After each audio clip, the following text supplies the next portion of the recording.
everybody, and thank you for tuning in. Welcome to another episode of TheSHIP, a podcast that explores the nature and dynamics of relationships between mentors and mentees. TheSHIP serves as a platform for mentors to tell their stories about how they have navigated to where they are. We will hear stories about their critical points or pivots, aided by those who mentored these mentors, helping them to discover their purpose. I'm your host, Jared Luzangi, joined by my co-host, Asante Malima.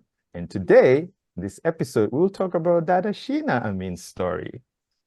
Dada Sheena is a colleague of ours that we have teamed up on several projects. The majority of our experience is in human resources, and we can talk about recruitment, marketing and social media, as well as poetry, aka designing spoken word for discussion. Karibu sana, Dada Sheena. Karibu, Thank karibu. you so much. It's very humbling and a privilege to be on this platform. Yeah. You guys are doing fantastic. It's phenomenal. I've seen some of your previous podcasts, and you've got some amazing scholars, achievers. I wish you and your team a bright and very successful long tenure in this endeavor. And I'm happy to be here. Thank you for having me. Well, thank you so Fantastic. much. So can you tell us a little bit of what has been keeping you busy lately? Mental health has been taking a lot of my space and time, and I think other than having career aspirations, Right. mental health has been an integral part of my growing as a Okay. person. Right. So recent times, I have been engaging with a lot of mental health professionals, Okay. having also been certified as a mental health first aider. Okay. It's called a Community Fit Championship, which is a certification from the UK Right. that allows you to look into mental health issues as a first aid. So you Okay. screen the mental health issues Mhm. and say, okay, what are the critical issues this person is facing? What kind of counseling they require? What kind of support they need? And then you offer that support yourself. And it also allows you to also evaluate yourself when you're going through your own mental health issues. So you kind of look at those criteria and say, okay, you look at your flags, you understand your own emotions and mental health challenges and how you navigate through them. Yeah. So other than my full-time job and career, Right. this has been my Okay. something I've been spending a lot of time on recently. That's fantastic. Now, I want to kind of latch on into that extracurricular activity beside your 9 to 5. So how do you use those ideas coming from mental health and you put it back into recruitment or, like on a day-to-day kusaidia watu kutafuta kazi? Is there a way you tie those two together? Whenever you're engaging with people in different capacities, particularly when you're engaging with the youth and the Gen Zs, when I engage with them in terms of when they come and say, we're looking for work, or even say people like security guards, delivery personnel, they say, Dada, tunatafuta kazi yoyote. That itself is a flag because you are a graduate or you have a basic education, but unatafuta kazi yoyote. Inamaanisha kwamba hujapanga malengo zako kuendana na maisha unataka kujenga, ila unatafuta ajira to sustain yourself. So inatia kama ka huruma fulani kwamba how do I help them? So that is why mental health is a very integral part of our lives. Right. It's a parallel part of our lives, to be honest. So then we ask questions, and particularly I love asking them to say, okay, tell me about yourself. What is your educational background? And then try to identify their skills and talents and abilities to say, okay, even though you're a security guard, but you've studied logistics, or you've studied logistics, but you're working in retail, you're doing sales. So how can I support this person, provided that whatever they've studied wanaweza kuitumia ile education, because it is transferable skills. So unawapa moyo, sio kwamba kumbe umesoma kompyuta lakini wewe ni bodaboda. You are like, umesoma kompyuta, safi sana. So when you are working as bodaboda, use your education to engage with your clients. So that earns them a little bit of respect, utu. Kumbuka katika jamii utu ni muhimu, ni kama mizizi ya miti. Mm. Bila utu, yani ukikutana na mtu hata mara ya kwanza, asante, unafanya kazi gani? What do you do for a living? You see Right. how it is personally at a self-esteem level. Now imagine you talking to somebody who's not working or doesn't have a job, and you say, sasa hivi nipo tu napambana. And napambana has become like oxygen. Everybody says napambana. Hata ambaye hapambani. Napambana tu, sinajua dada maisha. Sasa you say, okay, ni vizuri kupambana. You know, like unafanya kazi gani? Oh, mimi ni dada nimesoma logistics au computer, lakini sasa hivi sina ajira. Nafanya kazi tu huku na huku. So he's anajituma, which is great. Ndio. Unampa pia nafasi kusema, what are your work hours? Can you volunteer in an organization and also practice the daily living? Right. Yeah. No, that's really, really amazing. That's really amazing to hear how you could actually use your background to, you know, as a transferable skill set to kind of like bring it over into a completely different setup that you can never really see. There's like a one-to-one mapping. So I really, really like that where you have drawn the parallelism to that. Sasa, sisi hapa katika TheSHIP, we literally want to learn more about mentorship na jinsi gani ambavyo yani mentors na mentees wanna engage with each other. So, can you maybe give us a little bit of an idea, like when were you exposed to the concept of mentorship, if you can recall? At a very young age. I was a Girl Guide. You know, I grew up as a Girl Guide. Right. So when you have Girl Guide or Boy Scouts values, you know, you're always helping others. Right. And then in Girl Guides, you have ranking systems, right? So then you become a guide, and then you become a ranger, a group leader. So that leadership allows you to mentor your peers. And so for me, it started way back when I was, let's say, 8 years of age until my prime 16, my teens. But what I didn't realize is that, you know, you're doing it subconsciously. And then when I got into my professional career, I would pick up on cues with candidates that I would feel that they needed a bit of shaking up and awakening, self-awakening within themselves. So I would be talking to seniors and qualified professionals or young professionals, but they would have so much more to give than just their written resumes. So I would probe them and get them to speak with me and say, what else do you do? How do you spend your time? You know, so once you identify they have talent, then you encourage them to pursue those talents further. And so you realize that when they walk in the interview, they're very timid, but by the time they walk out, they have so much more to the world that they offer now, and they see it. And that's very important, that they should be able to see it. They should be able to recognize it. Right? Your job is just to open that bottle top, right, to unleash the lead, as they say, you know, unafungua kile kisoda, unafanya sasa ile akiona akisikia yale maneno unampa moyo. Ndio. Unaona, alafu usimwache pale, fuatilia, like, you know, you give them a call and say, hey, you know what, Gerard, you know, when you were last here at Radar, you were talking about this. What's happening, man? Nimefanikiwa, I'm working. What about your music? You know what, Sheena, I've started putting an hour of my day in practicing music. That's great. So now he's taken that initiative to say, you know what, I love my music. It helps me calm down. It distresses me. It brings me that joy and inner peace. So now you've had that little mental health attribute while he goes through his 9 to 5, lakini unwinding is his music. I didn't know that you were a Girl Guide. Ulifanyia wapi your Girl Guide? I was a Boy Scout. But when I was in... Oh, okay, that's good to know. Basi tubadili channel kidogo. Bongo ulisoma wapi, dada Sheena? Bongo nilianza na shule Upanga. That time it was school Upanga Primary School. Sasa hivi wamebadilisha jina, so I don't know the new name. Then baada pale I was transferred to Olympia Primary School, and then nimemaliza primary kule, nikaendelea kusoma high school at Aga Khan Jizima Secondary School. lakini kwa bahati mbaya, bahati nzuri nimefeli, so sijaendelea masomo kuenda A levels. I think ilikuwa bahati nzuri kwa sababu imenipa moyo kusema hapana. Wenzangu wote wakishamaliza form 4 walikuwa wanaingia sasa madukani. Because sisi Wahindi tunakuwa na mila kwamba you don't need to study, unakuja mwisho wa siku baba akakuwekea duka hapa.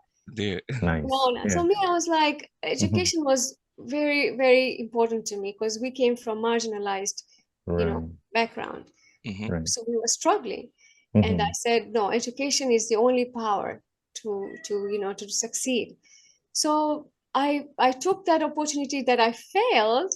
And I like the way I say opportunity that I failed because it was a blessing. And I took a loan at that time in 1997, a 1.5 million shilling loan to study BTech, which is the EdXL education from the UK, equivalent to A levels. And I studied IT. Nilikuwa hata sijui maana ya computer, and computer was just coming into Tanzania. It was a new thing, like a trend. Right. Yeah. I studied programming. I studied business communication. I did my EdXL. And while I was studying, I was doing my work. So I was a full-time studying, and then evenings naenda kazini. So I was working to pay off my loan. So I was a hustler. Yeah, it looks like. Unajua the thing here ambayo tuna observe ni kwamba unajua sisi tunakulia kwa mfano kama Afrika, we always know, education is the only way out, which is true for the most part. But also kuna limitations ukiangalia na hizo options ambazo unazo hata ukimaliza A level, hata O level, ni vitu gani ambavyo unaweza ukapursue afterwards. Kwa mfano mimi, I was like, when I was completing my A levels, nilikuwa napenda sana biology, nilikuwa napenda sana physics, nilikuwa napenda sana chemistry. Lakini physics, it became like my number one subject in A level, and I was so confused because I wanted to become a doctor, and I did not know how to mix the two to become a doctor. So I can really, really echo your sentiments there. It was very, very challenging, but now I'm doing computers. You're happy with that. Computer. Just how biology. And I dissect programs. Badala ya kutibu watu naenda kutibu computer. Yeah, the beauty about education, Gerard, is that it's always transferable. It does not limit you with your specialization, or it does not limit you at the lack of, and I'm talking about academics here, particularly. People think because you didn't go to school, you are illiterate. But let me tell you, those who have also been educated are not civilized. Your education does not directly determine you as a civilized person. I've seen some very highly educated people doing very questionable things through behavior. So unamwona mtu ambaye amevaa suti, mtu mzima, anatupa takataka tu pap chini. Anachafua mazingira. So you see how it translates to being civilized and educated. Lakini asiyesoma anajua kwamba mazingira umuhimu wake. Yeye hawezi kuchafua mazingira. So you see how education and academics doesn't limit you or define you. Kabisa. It's just giving you a platform, literally. And those of us who've not been to high academic institutions, but are schooled by the society and schooled by our experiences, we turn out pretty okay. Yeah. It's saying to anyone out there who thinks that I failed and that's the end of, for me, that's it. Itabidi tu nifanye kazi ndogo ndogo. It does not limit you. You have the world to your feet. You just push yourself. As long as una bidii, as long as una ile moyo, ile moto ndani yako kusema changamoto ndio way forward. Yani siachi. Unaweza kupambana mpaka unafanikiwa. The best story is about, you remember snow cream ice cream in Dar? Bandar Ferry. And there was this orphanage there. And I think the guy who is a famous Tinga artist came from that orphanage. Wow. Okay. He used Tinga as his way of explaining or expressing himself. Right. Look at Tinga Tinga today. It's globally known. Right. Yeah, you tell a story at Tinga Tinga. It's very fascinating because I love arts too. Mwalimu wangu wa fine arts alikuwa anasema kwamba yule guy, the original Tinga Tinga, Muhammad Tinga Tinga huyo, ambaye nafikiri his work was bought and it's currently exhibited in London Museum. I'm not But surprised. the price tag over there, I don't think any Tanzania will be able to buy that. Yeah. But see, people who appreciate talent and appreciate art, they know the value. It's like yourself. A person that appreciates Asante and says, Asante to me means something. There is a worth attached to it. Then if Asante is looking for work, you will offer him something based on his work without Asante saying, I want $1 million grand for the job I'm doing. So that is a difference. It's you knowing your worth, but also the world knowing your worth, and and you only need one person to believe in you, and that's enough. Right. It doesn't have to be your family. Anybody who believes in you, that person, as we call it, your guru, your master, your teacher. And for us, your guru is like your God. He's your constant guide. So if he or she believes in you, you're not gonna stray. You're gonna succeed, because that is the force that will push you until you are somebody. So yeah, that's awesome. Sasa, Sheena, I think let's get into your, like the area of expertise. What really, I guess, drove you into human resources with Radar Recruitment? I love that question. It was just coincidental. So I studied, after I finished my BTech, I went to India for my undergrad, and I studied IT, obviously. So I did 4 years of programming, and I studied management information systems, HTML, Java, C++, you name it, SQL, all the old school things. And so when I graduated and I came back in 2007, there was a announcement in the newspaper, an ad where Stanbic Bank was hiring for graduate trainee program. Anyway, I applied, and I was one of the top 3 candidates in that. I succeeded to be one of the top 3, but I didn't get a job. So Radar called me and said, Sheena, we thought you're gonna make it. What happened? And I said, I think the last round of interviews was a cocktail, and I got very shy and I didn't interact. So they offered me an HR job. They said, you know what, you can do recruitment. And I didn't even know what human resources is, because I was just focused on IT. And they said, if you want, you can start tomorrow and we'll train you on the job. And I said, great. So that's where my relation with Radar and my accidental career occurred in human resources management, because then I learned about not just recruitment, but the whole process of recruitment, from screening and matching candidates' profiles, looking at the job description and picking out key elements in the job description for the matching process, interviewing and conducting screening interviews, and then in-person interviews, contracts, and then placements, and then finally, ka-ching, you get to bill the client. So it was a very lucrative career for me, and I did that for 2 years at Radar. 2007, 2009, and then I said, this is the career I want to specialize in. So I went to Canada for further education. Wow. This is amazing. So just a little bit of a twist to that question. Did you submit your resume to Radar Recruitment as well? They had my resume for the graduate trainee program. But this is very interesting, Jared. I'm glad you asked this question. So not that I wasn't hired on my resume, I was hired on my abilities. So they were able to pick up the fact that I was a people person, and I was engaging with my fellow graduates, applicants, not as a competition, but as, how can I support you? So when you go for your interview, you can shine and come out with the possibility of getting hired. And I did not realize I was doing that when we were being coached, because I was giving out tips.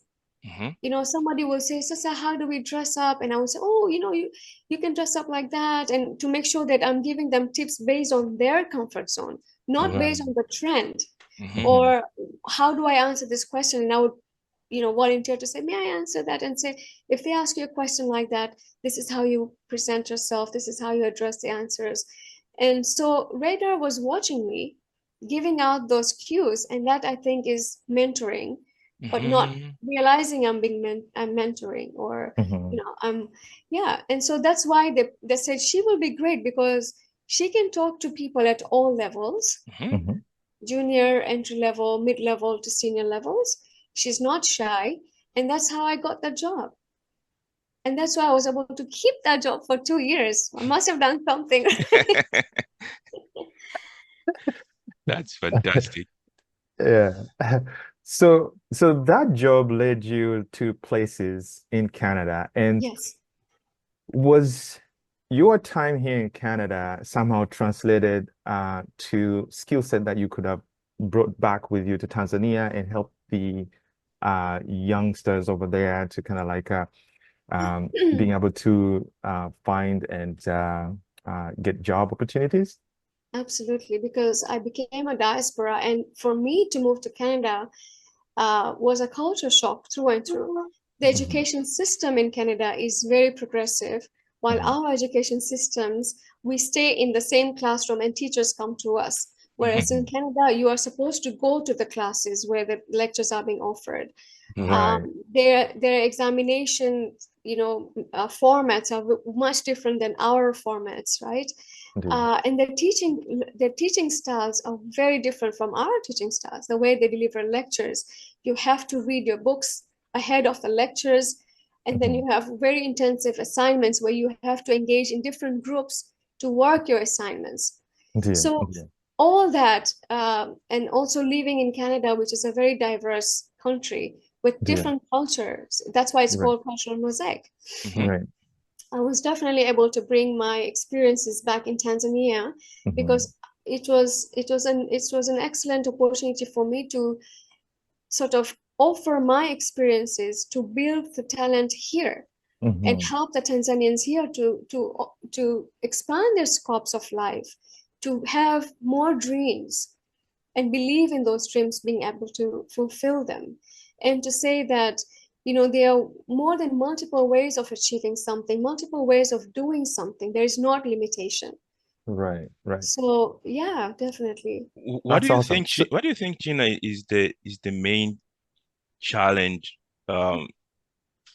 in our generation right now in recruiting talent, especially with the issues that the Gen Z bring into the marketplace?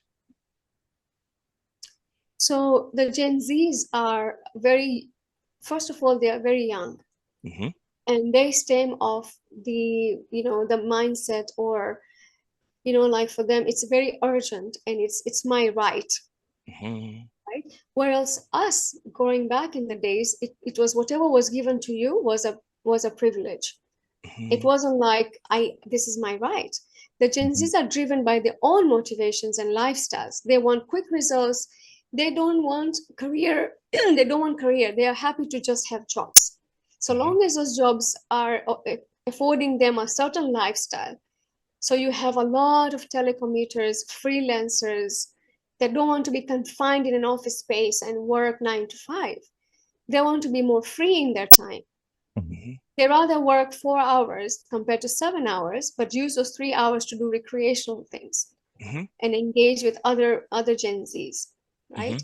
So the challenge here is, first of all, getting the Gen Zs to stay in the job and then to perform in the jobs that they're given, right? Because they're very restless and they have short attention span. So they don't want to do the same thing over and over. They want to get it done and over so they can hop on to the next big thing. Right. You know, so they, like, we used to come back home after work. They don't want to go home after work. They want to recreate. They want to meet other people. They want to network. They want to go for a movie or dinner or drink something and then come home, right? So they are more free-spirited, if I may, compared to the old schoolers who are saying we came from a school of discipline, while these guys come off from a school of thought where it's their right. You know, you have to provide it. That's amazing. So how do you advise employers when they hire Gen Z in terms of like retaining the talent into their companies? We as HR professionals are having this conversation on almost regular basis, because a lot of times, like for example, say FMCGs, where they offer internships, they would initially have 30 interns coming in, but by the end of 2 weeks, that intern pool is reduced to 15, and in the end, 5.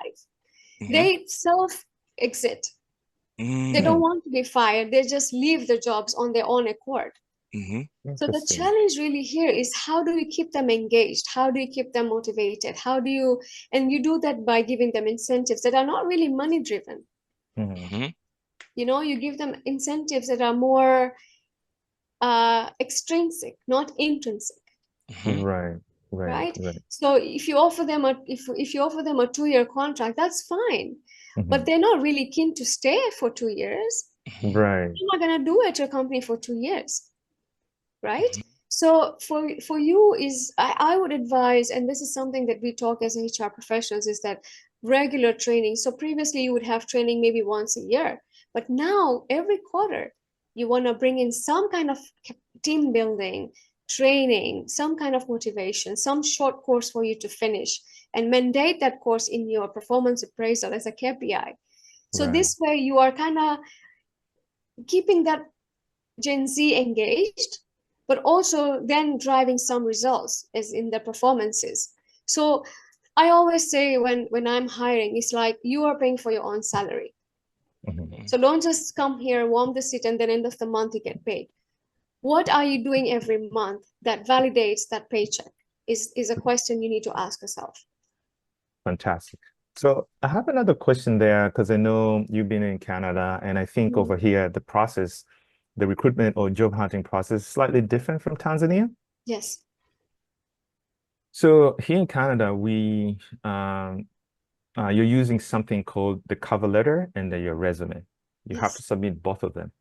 And I'm just trying to figure out, like in Tanzania, is that a similar approach, or if it's different, what is probably the better approach to kind of follow up through in terms of highlighting the skill set and, you know, abilities you're bringing on the table?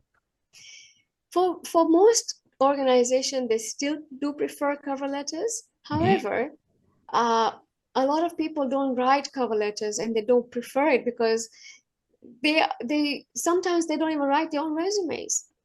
Those resumes are given to some agency to write. So what happens is, and that is why at Radar we have a very thorough process of validating. So when we get a candidate resume, we call and we validate information on the resume to make sure what they're writing is actually true. But people don't write their resumes, and people don't want to do the cover letter. And now you have tools that are AI generated, where you just send a prompt and say, write me a cover letter for this position, for this company, and highlight key, key elements. So the computer does it for you. The challenge in the beauty of cover letter is it illustrates your writing communication. How are you forming your thoughts, and how are you communicating on paper? So that means are you able to write business communications? Are you able to respond to emails? Are you able to articulate your thoughts and translate your thoughts into written words?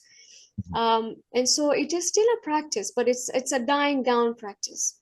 And remember, now we have tools that also do the screening for us by picking keywords from your resume, right? So we don't look at cover letters as part of those tools, because when you update your resume and you upload it on our websites, there are certain tools that are connected to our website, which is now our database, our active database. And when we are doing a search, it will just match you based on the keywords that are appearing on your resume. So do you think that one will weed out a lot of talent, just because you're using computer, not human, to actually engage? Because I believe in your kind of previous statements, you're saying like it makes that human-to-human interaction more important and interesting to get a job. So once you started using tools like computer to select your candidates, does that improve or actually hamper that, ability to? It does neither, because depending on the profession you're hiring, say for example, I need somebody to do 5 graphic posts for me in 24 hours, right? I just need to log on to a candidate who's registered on Fiverr to offer me those 5 posts for $5. So there is no need for a human interaction. But if I'm hiring for a customer service person, yes, I need somebody that I can speak with and possibly meet in person, or at least have a video conversation to have a face to a name, because you are now representing my company and the services we are offering. So then the human interaction is very, very imperative. So that's fascinating. Yeah. So and remember, we cannot refuse to stagnate ourselves while the world is moving in a certain direction. We have to adapt. We have to adapt. Whether we are happy or not, whether we are ready or not, we have to adapt. Change is constant. So the idea is to use those available tools to aid your work, to facilitate you. And that's why we come up with this phrase called "don't work hard, work smart." So your AI basically reduces the time to produce a result versus a human who will take X number of days or X number of hours, when a computer can do it within seconds. That's but fantastic. Having said that, industries like hospitality, industries that are airline, aviation, will never completely eliminate human touch, because you cannot have a patient and have a robot administer anything. You will have a human contact, because again, I will draw this back to mental health. We need touch, we need hugs, and we need that directly comforts us. It is a direct connection to our heart. It is a warm feeling when someone's holding your hand and says, you're going to be okay. Now, a robot cannot do it, right? No matter how beautiful, no matter how beautiful, but it cannot feel what you're feeling. Yes. Right? And that feeling for us is very important. Sheena, hapo naomba niulize kidogo swali. What they say that when somebody applies for a job, they've read the job description, they've read the requirements, so they already know that they're meeting some of those requirements. That's why they're applying. What do you think the recruiters or the hiring managers look for in order for them to decide this is the person that we are going to hire? That's number one question. But number two question, what should the applicant be looking for in deciding whether they want to work with that organization or not? Yes, definitely. It does go both ways, Asante, definitely. So whenever you are looking at a job application, you as well are self-qualifying yourself. And that's what you say when you look at the job description, say, I can do this or I cannot do that. Self-qualification. But you also want to say, do I want to work with this organization? Can I see myself being part? Because this is where you spend a maximum amount of your personal time, right? You are engaging here the longest in the day. So you really want to be happy and comfortable in the job that you are hiring, you're applying for. So other than the process of now I'm going to answer it as a candidate first and then as an employer. So as a candidate, that's the first thing you do. You self-qualify, and then you will submit your resume that directly aligns with the job description, so that when the computer is screening your resume, it's able to shortlist you automatically because the keywords are matching. Yes. The keywords from the resume matches with the job description that's posted online. So the computer will directly consider you as an ideal shortlist. Now, when you're shortlisted, that is when the game changes, because now a recruiter will contact you as a shortlist candidate to screen you. And that is what we call matching, right? A screening interview where they will actually now probe you in terms of your experiences with the job that they're hiring for. Because the idea for a recruiter to do that for you or your company is to save the organization man hours to manage that admin work. Mm-hmm. But when we send out CVs, we only send 3 best candidates to the HR or the managing director to say, these are the top talent. Which of these meet your requirements? And that's when they will now interview them based on their company needs and then make a decision whether you are a fit or you're not a fit. Okay.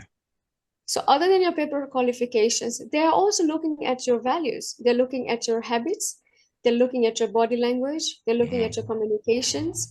They're looking at your awareness in global things. Like, are you somebody who's aware of what's going on in the world, or you just in your own bubble and have no clue? Because that adds value. Because while you're working and you hear some kind of a news that can be beneficial for the organization and you share that, that adds more value. You are being assertive, right? So your lack of, and also your social circles. If you are a party person and you're given a responsibility as a security manager or a finance person, there is a high risk here. And your lifestyle doesn't complement your job, then those are the flags that the employers will definitely catch on. And so what we do as employers is we look at your social media profiles. Wow. We definitely go into your Facebook accounts. We look at you on LinkedIn. We look at you on Instagram. We also look at how you're engaging in social media platforms. So other than your profile on Facebook, what are you posting is, and how you're commenting on other people's pages. Because if you made a rude comment and I'm hiring you as a customer service, do I really want you to work for me? Maybe not. So that is very important to get it out there, yeah. because majority of the people don't know that when they're about to make a decision, they will look at the social media and see if you're matching with their culture, organizational culture. Yes, and that is only because you want to work with somebody. Remember, when you're being hired, the companies, it's a cost to the company. You are an investment to the company. So the company is a business which is always translating into return on investment. You want to make a company profitable.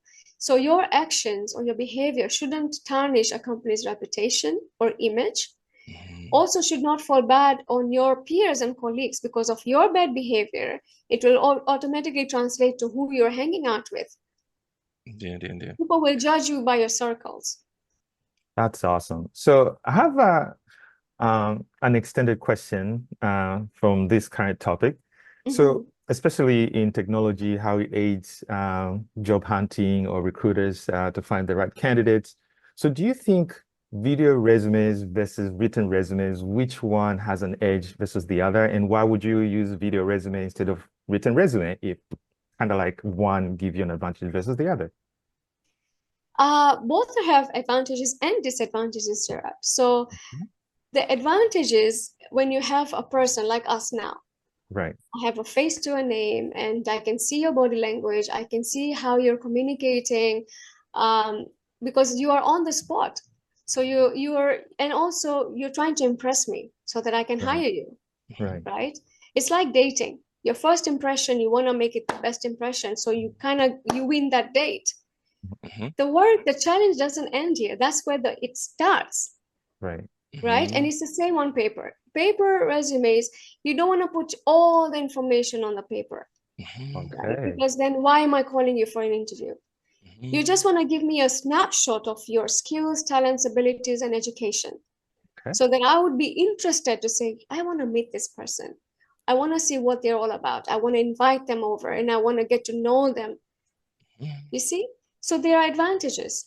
The disadvantages, however, if you did not write your own resume, you've shot yourself in the foot. And if you're trying to impress me on video, you will not last that impression because you are faking it. And I know people, especially in the Western world, say, oh, fake it till you make it. No. Being true to yourself, because when you fake it till you make it, you will only last so long. And then when you don't last, when that comes to an end, you would have ruined so much for yourself, trying to not be true to yourself and impress people, and they won't trust you. They won't trust you and say, alikuwa anasema yeye ni pilot, kumbe ana fly Cessna, you know, and Cessna is a small little seater. So yeah, you're a pilot, but then you're bragging about all these abilities. But when it comes to proving yourself, nada. Hawezi. So you rather than I always say, rather than faking till you make it, learn as you grow. Learn on your job, get to learn, being assertive, take initiatives. And don't just limit yourself to your department. Get to know what other people are doing. So you put extra feathers on your cap. Tomorrow there's an opening in finance and you have said, I want to try that. You're able to go lateral movement. And that's also growth. Right. Because now you can do sales and you can do finance. Can you imagine putting that on your resume in a company that's hiring just for sales and say, but this guy can also do finance. So here you're offering them budgets, forecasting, financial analysis, and financial reports. For a company who runs up for an MD to get a report from a salesperson that says your projections and your achievements are this, he's going to be super impressed and never want to let you go. That's really amazing. Yeah. That's amazing. So I have one more question when it comes down to intersection technology, but I'm not going to touch into that one. I want to switch to a different one. And this is just me observing Tanzania with the talent pool that you have over there and how you can locate that talent pool and you can, pinpoint like, I want to work with this person. Do you think that and I'm talking this because you've been in the business for over 17 years. 17 years, yes. Right. Do you think the job opportunities and the talent pool that we have in Tanzania kind of matches, or it's still under, that you can provide the right candidates to your companies that they're looking for people to hire? So to answer your question, Gerard, we definitely have an expansion of talent in Tanzania. We have phenomenal talent in Tanzania, but the opportunities are scarce. Okay. We have very limited opportunities. And that is because a lot of times we have really smart graduates or very smart professionals, but they don't get opportunities they can showcase their abilities. So that is where we come back to Napambana situation. Get it? So if only companies would not say, but you lack experience, and say, why don't I hire you on a probationary period, or not just say internship, because internship is sort of a disadvantage where you get really good candidate, but then you are underpaying them. You want to give people their worth. You want to pay them based on their values and the work they're bringing on the table, and not squeeze them, to the place where they work because they need the job. You want to give them a right platform where they are able to say, I'm happy to be here. I get paid well. And I'm not saying paid well should be substantial amount, but the right amount. The cost of living, the transportation cost. So if you consider where your candidate is coming from, how long does it commute, what is the commute cost, and compensate them for that, this person would love working for you. Right? So if you give them probationary placements and say, okay, prove your worth and I'll hire you. And there are companies that are opening up to that, but those companies are only diaspora-based companies. Local companies are still not open to those mindsets, which is very limiting to the talent we have, to the jobs that can give them opportunities and the right opportunities. Wow, that's amazing. So the question that I had, in fact, it's amazing that you answered this question because it ties in so well with the follow-up question. So remote work, I know this is like the thing of, the contemporary, people like who wants to work in the newer age. Yes. Do you think Tanzania is ready for remote work opportunities? Tanzania is, I wouldn't say ready, but Tanzania is definitely going in that direction. However, Tanzania is very old school.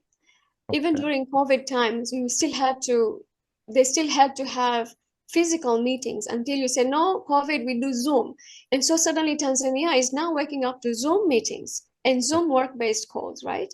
Right. But to say work remotely, it is definitely happening in certain organizations, and they're okay. Because remember, Tanzania is expanding exponentially. It's experiencing exponential growth in all sectors. Right. So now people are forced to work in rural areas. So they take their technology with them. So they're basically present at work, but they don't have to give in the biometric to prove their presence at work. Right. Right? Because HR, we want to see you in the office. Yeah, yule pale amefika tap.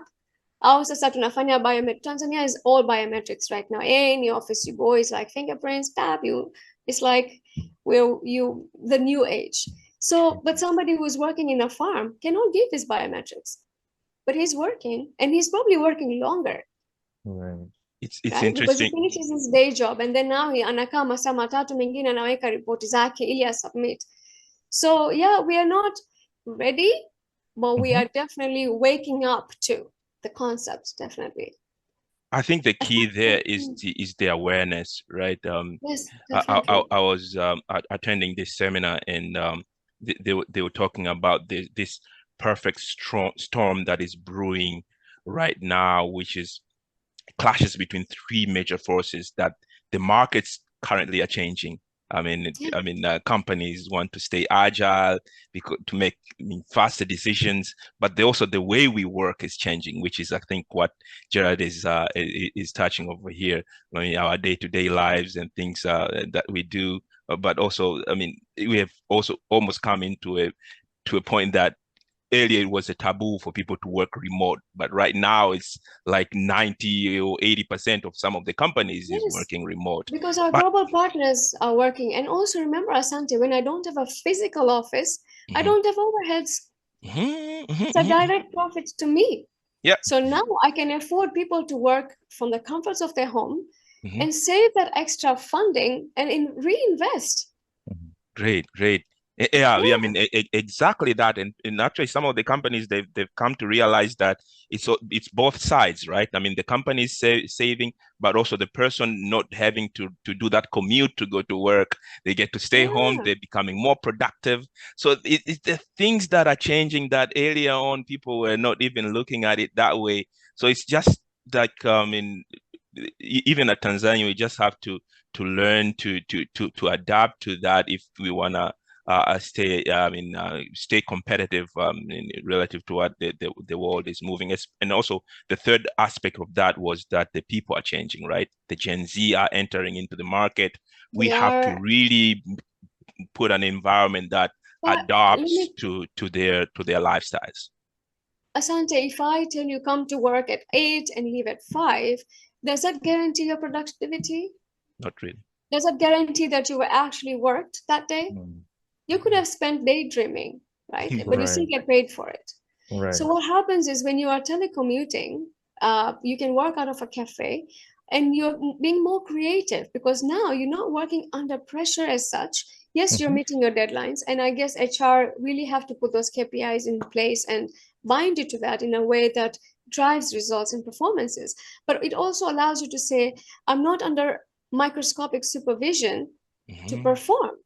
I can still do my work, even if I choose to say, nitafanya kazi kuanzia saa tatu mpaka saa tano, nitachukua break, and then from saa saba mpaka saa 11, saa moja jioni, saa mbili jioni, you are plugging away. So it doesn't restrict your creative processes.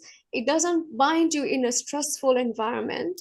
And you're able to engage more because now mothers or parents rather can work, but pick up their children from school, come back and plug in away. And the child knows mama yuko ofisini, baba yuko ofisini, while they are in their office or in a room working away, right? So you're able to balance, it's called work-life balance. And happy workers, happy organization. Wow, that's really awesome. So where is networking fit in the, because I know networking is a part of job hunting. So if someone is doing job hunting and they're having tough time to find a job in Tanzania, how do they go about networking so that they can get those leads for their next job? Networking is a pro tool for the employers as much as the job seekers. And now Tanzania is amazing in social media. There are all these organizations and groups forming for young people and people with experience and professionals to come together and meet, right? So for job seekers, it's really to use those platforms to their advantage and get awareness on what kind of groups exist. Join those groups. Not all groups are paid subscribed members. You just join them for awareness, attend those events, and get to expand your scope of social circles and professional networks where you meet potential employers, you meet potential employees, where if I have a friend who's looking for work and I meet somebody at the job, fair or a networking event and say, you would be good for this person, or I can refer you to that job. See how easy it is? And because you come through a referral, there's already an element of trust. So for whoever is hiring, already trusts you because they trust Gerard. So if Gerard is recommending someone, it has to be a good person. Fantastic. So Fantastic. for employers, it's a great way to meet future employees and partners. Right? So you just have to, it's not just Mongalia Diamond Platinum on social media, but get to really understand how to advantage yourself using social media as a tool to empower yourself, to advantage yourself, and to meet the right people, right? So you are going with your interest, based on your interest, and associating yourself with those groups. Use LinkedIn. Take networking as a coin, right? It has both sides, and both sides work. Whether you pay using heads or you pay using tails, you're still making a difference, right? So networking is exactly that. Connect with your friends. Like if, for example, you are a graduate and you are a beginner, sasa hujui uanze wapi, and you don't have access to a smartphone, how do you navigate?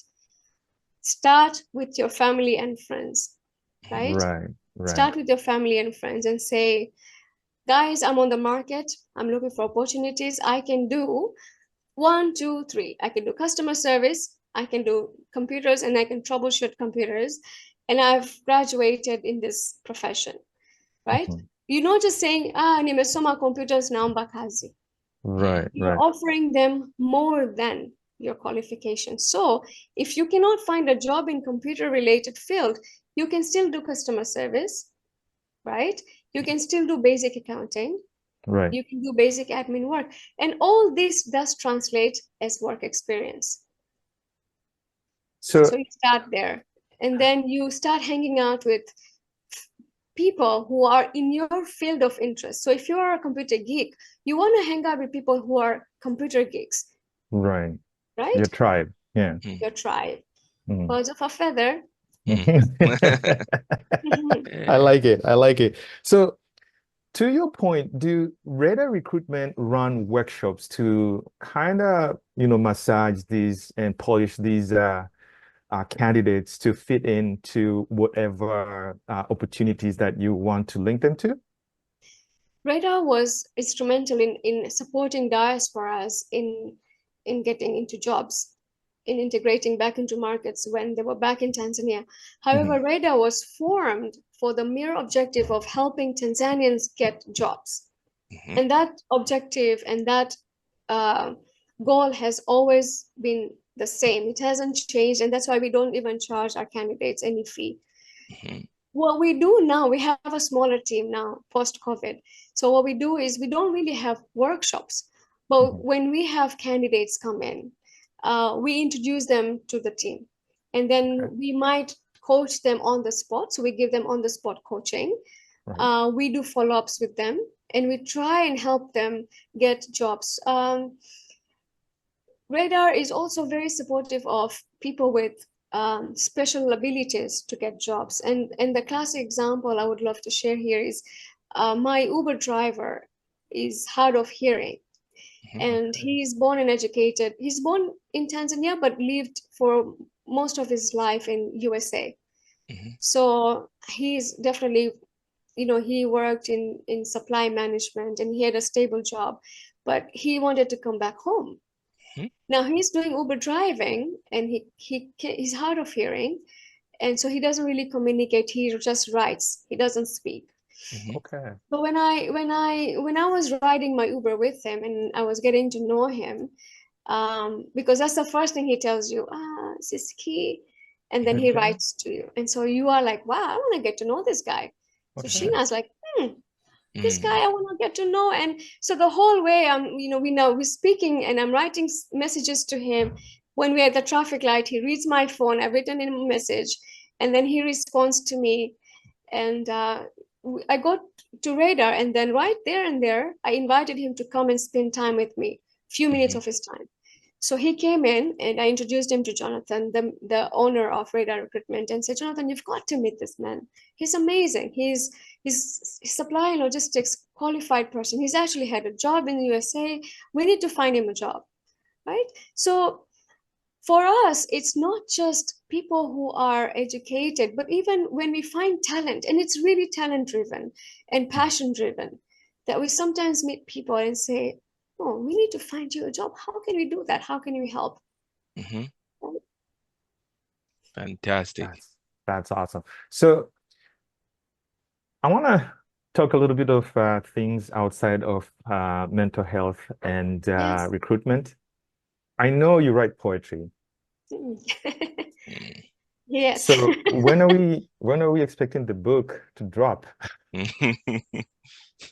Oh my goodness. Oh, well, poetry is it's something like seasonal for me. When I'm let's say it's like the ocean for me. When the tide is high, I would be writing 10 poems at the drop of a hat, like I've written. But publishing a book, I think I need someone to put that fire under my feet to say, go on, do it now. Because I do when I write my poems, I do publish them on my Facebook. Okay.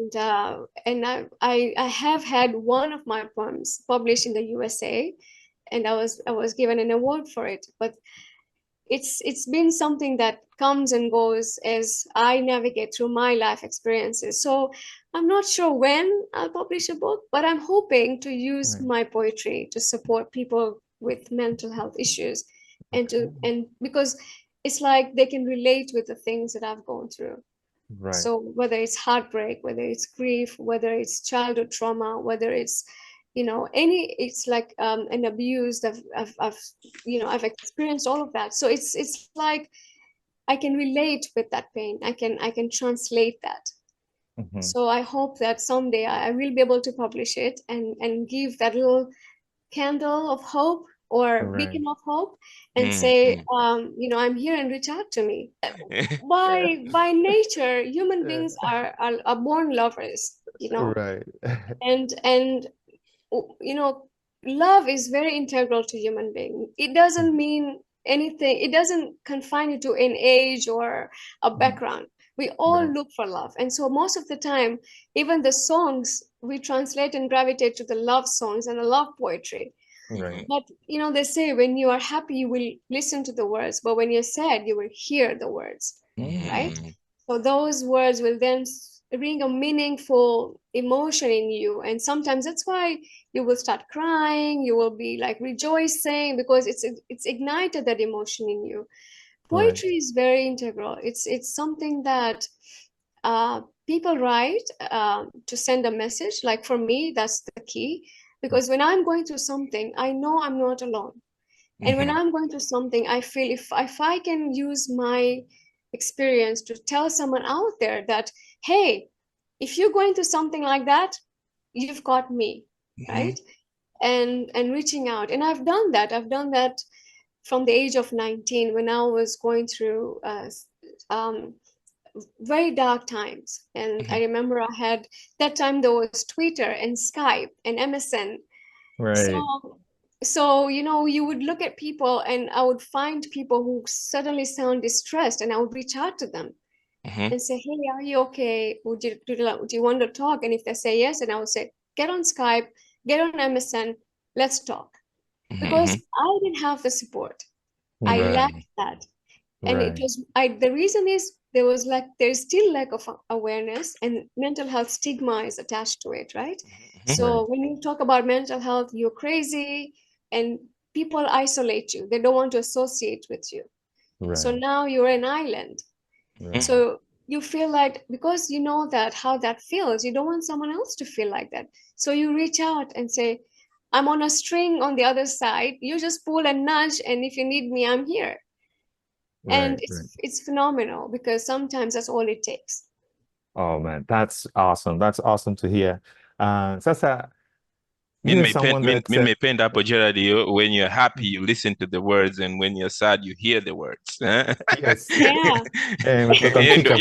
You're so poetry now. She's just giving you a poem on the fly. Yeah. Yeah, when I was growing up, I have 3 brothers, so I grew up with the boys. And there was this time of Chakademas implies and Pitandre. So unasikia mziki kama mziki. So you're repeating the words, not realizing what it means. And then as you grow up, you say, that is the thing. You have to hear the words. Right. But on a lighter note, I think, yeah. Stop it. Sheena, you being the well of all the wisdoms, how would you kind of give an advice to, a young 15-year-old little girl called Sheena? Oh, first of all, I would give her a big, big, big, big hug, full of love and affection and prayers. And I think children are just life's true joy. They are like the music in nature. Imagine nature without sound. It's just empty. It's nothing. It's void and dull. So children are the music in nature, right? So a 15-year-old girl is really to tell her to just be a girl, be a girly girl. Play with toys, study, but be a child within you, and never let that child grow up. Even if you are an adult and a mother, always keep that child in you going and nurture that child within you and love that child within you, because life is unforgiving. People are unforgiving. And that's only because you will only pass on to others the treatment that life has treated you and the experiences that you've had. But if we are consciously aware and we are mindful, then we'll break those patterns. We've learned so much. With this, to you, our listeners, viewers, and audience, thank you for joining us today. And for more information on our upcoming episodes, please subscribe and follow us on our social media channels. And also, please feel free to recommend a mentor that you wish to appear on a future show via our email, which is theship.cast@gmail.com. And till then, ciao, ciao. Ciao, ciao. Thank you. Thank you for having me.